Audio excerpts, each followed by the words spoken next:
After 171 days of war in Gaza, the Security Council has finally adopted a resolution calling for an immediate ceasefire during Ramadan. Now, Russia had asked that the word permanent be added in front of ceasefire, but the Russian representative's proposal did not receive enough votes. Netanyahu's office has already cancelled a trip to Washington. After the resolution had passed, US spokesperson Matthew Miller rather bizarrely stated that it was a non-binding one.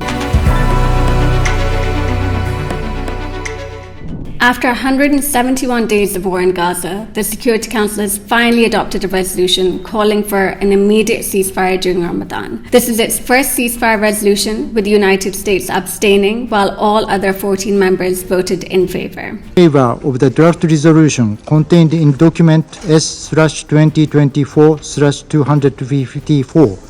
Please raise their hand.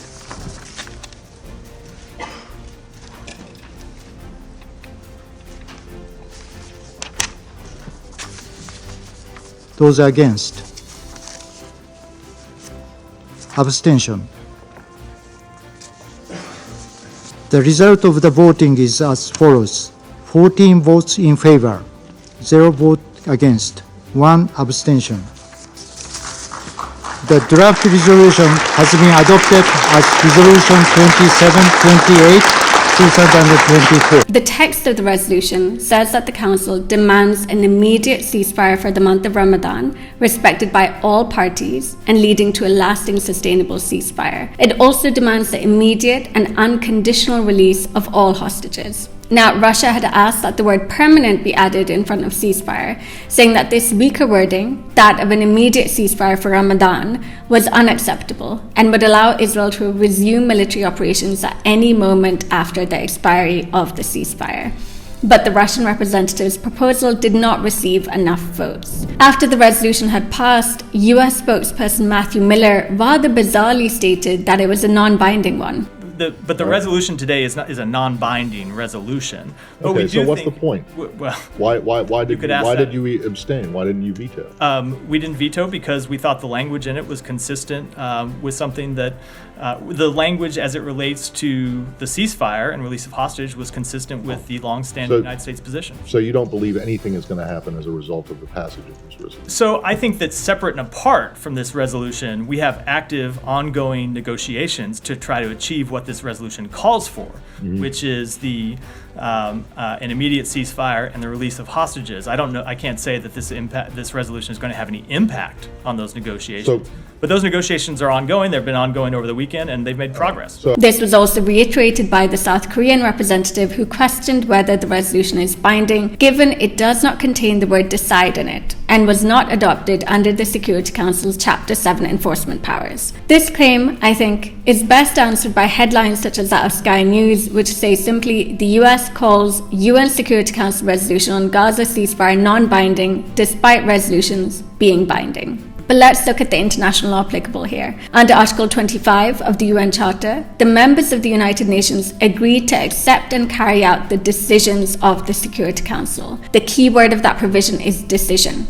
There is no legal obligation created when the Council merely recommends something, only if it decides something regardless of whether it is operating under Chapter 7 powers. Now, this was something that the International Court of Justice has also said in its advisory opinion. It said that a resolution does not necessarily have to be taken under Chapter 7 for it to be binding, so long as the Council decides something, and this can be evaluated based on the text. So let's look at the text of the resolution. It clearly says that the Security Council demands, which is a very strong and unambiguous word, an immediate ceasefire for Ramadan and the release of all hostages. These two conditions are also not conditional on each other. Each demand must be complied with separately. This is also an important point, as the previous resolution was vetoed by China and Russia because it made a ceasefire contingent on the release of hostages.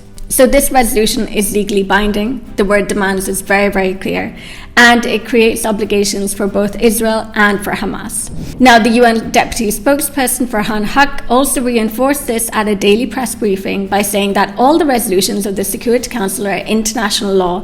They're as binding as international laws. You would need to talk to international lawyers, but as I've always been told, all the resolutions of the Security Council are international law. So to that extent, they are as binding as international law is. Do you worry that this resolution, as the resolution 2712, 2720, cannot be fully implemented? Ultimately, implementation is a question of international will. The international will is way over there, right? It's up to the will of the countries who are the parties who are being called upon to act, but it's also contingent upon the will of the members of the Security Council to ensure that the things that they call for are followed up on. Okay. So the ceasefire, despite these mumblings, is a step in the right direction. While the US seems to be kowtowing to public opinion as Israel's onslaught and its support of it becomes all the more unpopular at home, it remains to be seen whether it is complied with, though reports are already coming in that Israel has continued with its offensive. Netanyahu's office has already cancelled a trip to Washington to signal its chagrin, and the council lacks enforcement powers to ensure compliance. It is a hopeful step, though, nonetheless. But perhaps the lateness of the hour is recalled by a representative for Palestine who said that it has taken 6 months, over 100,000 Palestinians killed and maimed, 2 million displaced, and famine for this council to finally demand an immediate ceasefire.